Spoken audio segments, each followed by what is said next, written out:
Yo, what's up guys? Balik lagi sama gue Juki di channel For Juki. Gimana kabar kalian semua? Semoga sehat-sehat dan selalu dalam keadaan yang paling top. Malam ini, atau pagi ini, atau kapanpun kalian nonton video ini, gue mau ngajak kalian buat ngobrolin sesuatu yang, jujur aja, mind-blowing. Sesuatu yang mungkin bisa mengubah cara pandang kalian terhadap hidup, rejeki, dan semua hal yang terjadi di sekitar kita. Gue habis dengerin sebuah podcast yang keren banget, obrolan antara Anthony Sudarsono sama seorang tokoh yang luar biasa namanya Om Yos. Dan gue ngerasa, wah ini ilmunya daging banget, sayang banget kalau gue nggak bagiin ke kalian semua. Jadi di video kali ini, gue bakal coba ceritain ulang obrolan mereka dengan gaya gue sendiri, dengan gaya yang santai, seolah-olah kita lagi ngopi bareng. So, siapin cemilan kalian, siapin minuman favorit kalian, relax aja. Kita bakal ngebongkar rahasia tentang manifestasi, energi, dan gimana caranya kita bisa menarik hal-hal baik ke dalam hidup kita. Ini bukan sihir, ini bukan klinik, tapi ini adalah sesuatu yang menurut Om Yos sangat ilmiah dan praktis. Penasaran? Yuk kita mulai ceritanya. Oke, jadi cerita ini dibuka sama si hostnya, Anthony Sudarsono. Dia ngenalin Om Yos ini bukan cuma sebagai narasumber biasa. Buat Anthony, Om Yos ini adalah sosok yang udah membawa perubahan super signifikan dalam hidupnya. Bukan perubahan biasa guys, tapi perubahan yang bener-bener ajaib kalau dilihat dari kacamata orang awam. Anthony langsung nge-spill 2 cerita gila yang dia alami sendiri setelah di treatment sama Om Yos.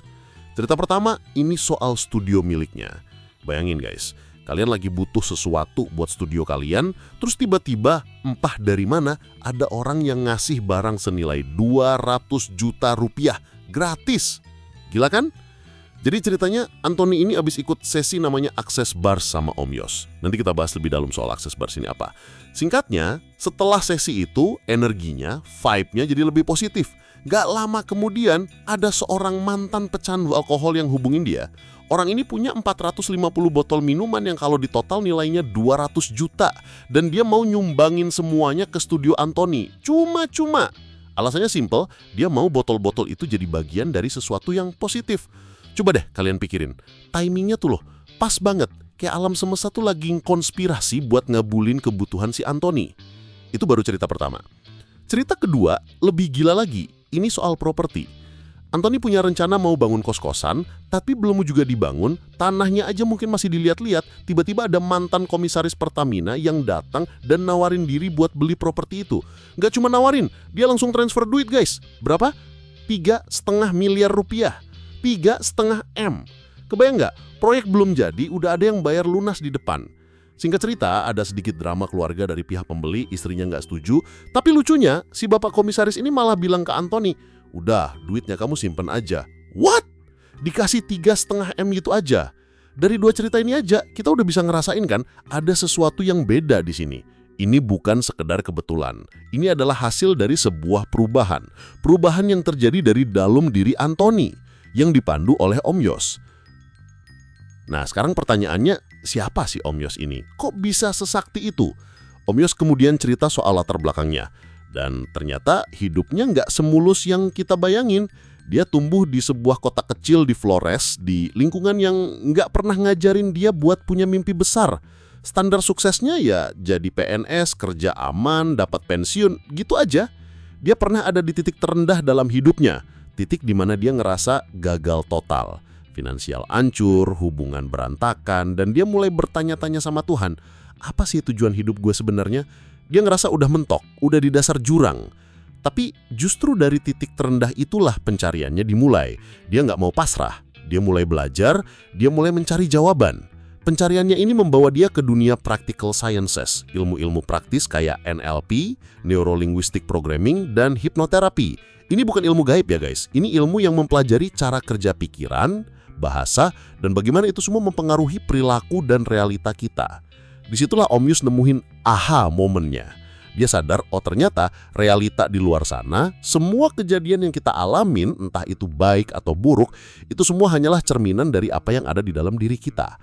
Our external reality is a reflection of our internal state. Keren banget bahasanya. Semua masalah keuangan, masalah hubungan, masalah karir yang dia alamin, akarnya bukan dari luar. Akarnya adalah limiting beliefs atau keyakinan-keyakinan yang membatasi dirinya sendiri dan juga judgments atau penghakiman-penghakiman yang dia simpen di dalam pikirannya. Mungkin dia punya keyakinan nyari duit itu susah, gue nggak pantas sukses, hidup itu penuh perjuangan. Dan keyakinan-keyakinan inilah yang kemudian termanifestasi jadi kenyataan pahit di hidupnya. Setelah sadar, Om Yus nggak berhenti di situ. Dia langsung praktekin ilmu itu ke dirinya sendiri. Dia mengoprek isi kepalanya, dia mengubah program negatif di pikirannya, dan hasilnya apa? Luar biasa. Pelan tapi pasti, hidupnya berubah 180 derajat. Dari yang tadinya ngontrak, dia bisa punya rumah sendiri. Dari yang tadinya pusing mikirin biaya sekolah anak, dia bisa mindahin anaknya ke sekolah yang jauh lebih bagus. Dari pengalamannya inilah, Om Yus menemukan panggilannya. Misinya sekarang adalah untuk mengedukasi orang lain, untuk menyadarkan orang-orang yang mungkin lagi ada di posisi dia dulu.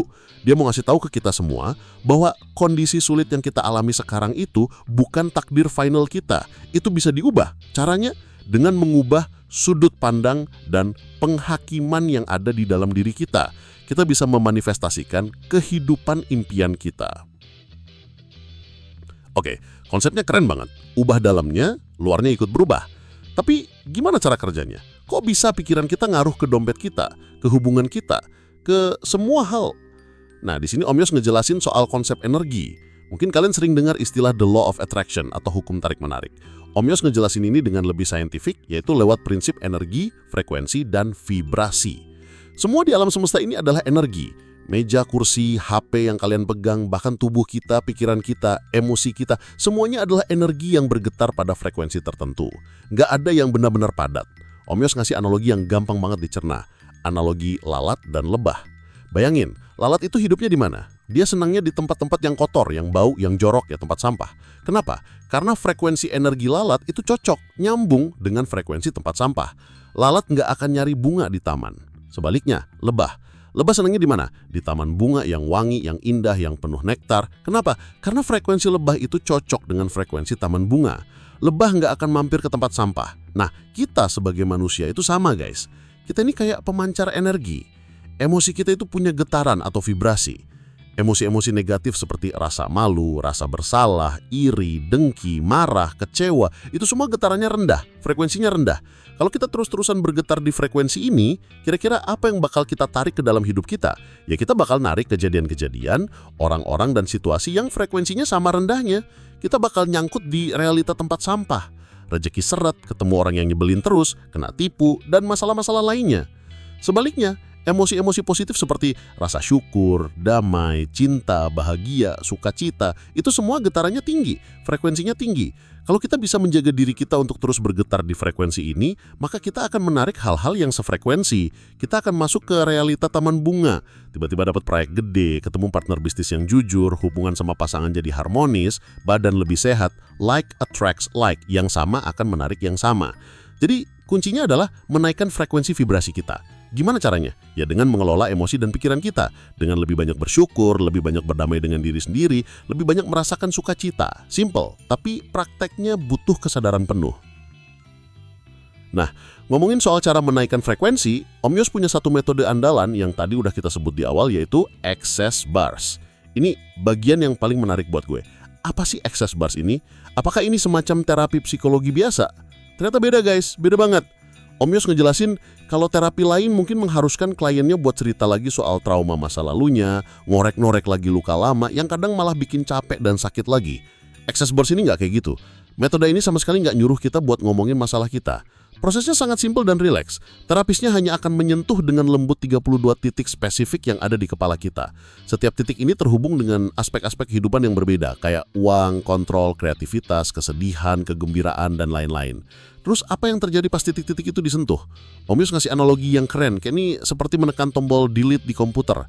Bayangin kepala kita ini kayak hard disk komputer yang udah kepenuhan data.